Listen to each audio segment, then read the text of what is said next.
Good afternoon, guys. Trevor Thompson, TNT Pressure Cleaning, dynamite service with explosive results.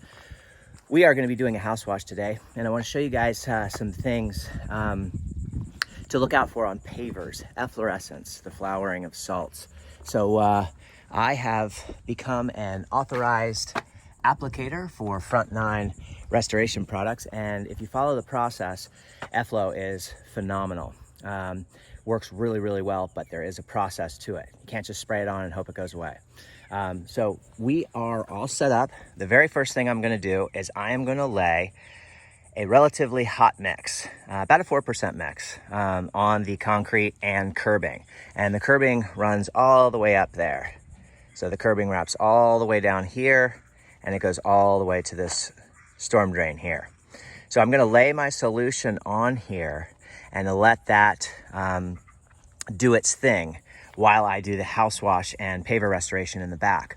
I'm gonna make sure I get this grass really, really wet first. I'm also gonna wet the concrete and allow the pores to open up prior to laying my solution. There is my machine. We're all set up and ready to go. We've got water plumbed from the homeowner's source, 4,200 PSI, 4 gallon a minute, 13 horse nickel-plated Viper AR pump, and it's all about the correct tips. So today we are going to be using the reducer, which will go off of the high pressure ball valve and followed by the J-rod. That will be our wash tips because we're doing some vinyl siding. You can see in here we have a Suttner Easy Pull. We have a 45 lance. We have a straight lance. We have a 45, a straight, and we have a 2-foot stainless, a little hand sprayer, and some other tools that are basically a Davis shooter tip and a couple of other things in there that help soft wash. This is a double braided hose. They're very heavy, but they last a long time, hard to pull. I have 250 feet of high pressure hose set up, and that way I can wrap the entire house and get all the way into the back as well as all those curbings. We also have all set up here is our Whisper Wash. And this is the 19-inch Whisper Wash Classic. It's the Platinum Series, and I've got the 25025 tips on the bottom there. And you can see I keep the skirt really clean. You can see the angle that the tips are on. So if you guys want to be replacing your wash tips, make sure you know the correct angle. The greatest thing about these, as opposed to the BE Whirl Away, is the BE Whirl Away in the head unit, the housing, you're gonna have to grease those units every 10 to 15 hours. So you're gonna have to have a grease gun. With the Whisper Wash, you do not have a grease gun at all. So really, really like that unit. The 19 runs fine. It's basically a 20-inch surface cleaner. It runs absolutely fine with the 4 gallon a minute. You do have to walk a bit slower. I use a circle technique in addition to some other techniques. So not only do I clean like this, I clean like this, and I also clean like this. That way I'm not mowing the grass with the surface cleaner and leave any type of striping. I do not post treat. You can see the condition that the driveway is in, so it's gonna look absolutely beautiful. This is the house to be shot. So there's some things to look out for. Number one, we do have a lot of pollutants up here. So we have tiger stripes, and I'll show you what those look like. Those are tiger stripes. See the vertical pattern that's adhering to the gutters? So that is what is referred to as tiger stripes. And the only way to get that off, because it will not come off with our conventional cleaning methods with sodium hypochlorite and surfactant, it is inorganic, it is not organic. And you can use gutter butter, which is a great product, or you can use LA Awesome. If you choose to use LA Awesome, it's really important to know how to apply it so that you don't end up with no paint and aluminum gutters. So you have to dilute it properly, and you also have to get it off there properly. Obviously, we have a bunch of flower beds here, so we have to be very, very conscientious of these flower beds with our mix. So we want to keep those really, really wet. And you can see there's just bugs, debris. You can see some of the, the standard stuff that accumulates. This house has not been done in 2 years. So we're going to make sure that we treat this customer right. This is obviously a customer that we have had in the past, and they're very thrilled with our work. And they've done some great reviews on my services, and they're very happy with the way in which I transform their property. We have a little bit of rust iron and sulfur along here from the irrigation. You can see that sort of orange, so a little bit of oxalic acid will brighten that up, make that look really nice. With this vinyl here, you Really can't tell if it's oxidized unless you do a finger rub. So really stand off of these. If you apply any pressure, you're gonna Zorro these and make them look absolutely horrible. So I strongly suggest that you get the right tips for the job, and that way you're not applying too much pressure. We are gonna treat this little fireplace with a hot mix, but we're gonna be very careful so as not to burn the grass.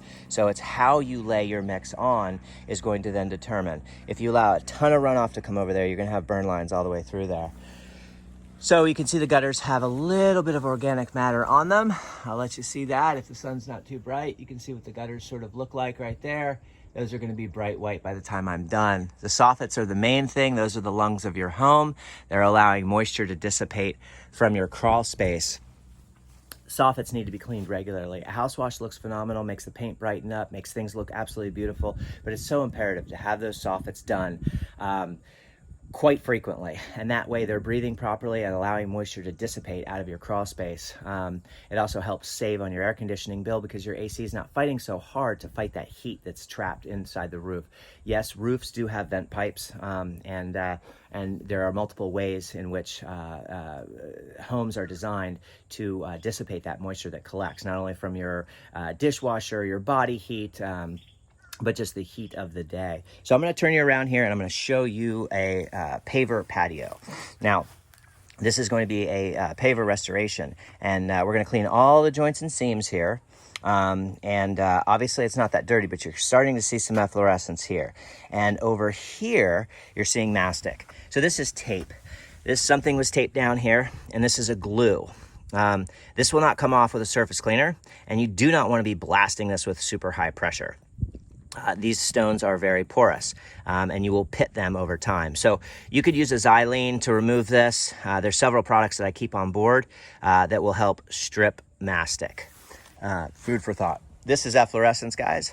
And if you can see, it's the flowering of salts. So we have a lot of white, cloudy haze. You are going to need a product that will remove that. I suggest Efflo. There's a few other things, and I don't want to make mention of them because they're old country tricks. If you're interested in knowing those, I'll be more than happy to share that with you in a private message. But they're just things that I have learned throughout the years that will help remove that. So you can see the soffits have a little bit of dirt along them, so we'll clean those up. And we do have quite a bit of vegetation here. SH, if you over apply your SH and you are just having a ton of runoff, you can destroy the soil. So it's very important to get that soil wet, number one, and number two, control the way in which you apply. Otherwise, they're not gonna have a fruitful garden. So very important. We are gonna knock that little shed off there, and I'm gonna take you around back and let you see the other side of the vinyl. That's not too bad, but I'll let you see we've got a pretty decent size wasp nest up there. So we're gonna be unfortunately disturbing those guys' little habitat, but you can see a little bit of dirt and debris that will really brighten up with our mix there, and we'll make everything look really good. They have an outside shower here, so we're also gonna treat that as well. Get all of these pavers in here nice and clean. And do the inside of the shower. This has been painted, so it's very important not to run your surface cleaner on something like that. You can obviously see where the paint is already starting to fail in certain areas, so be very careful with how much pressure you apply and the types of tips that you decide to use. I highly recommend wash tips. Everyone have a great day. Trevor Thompson, TNT Pressure Cleaning, dynamite service with explosive results. Look forward to the after video, guys. Thanks for watching, and have a great day.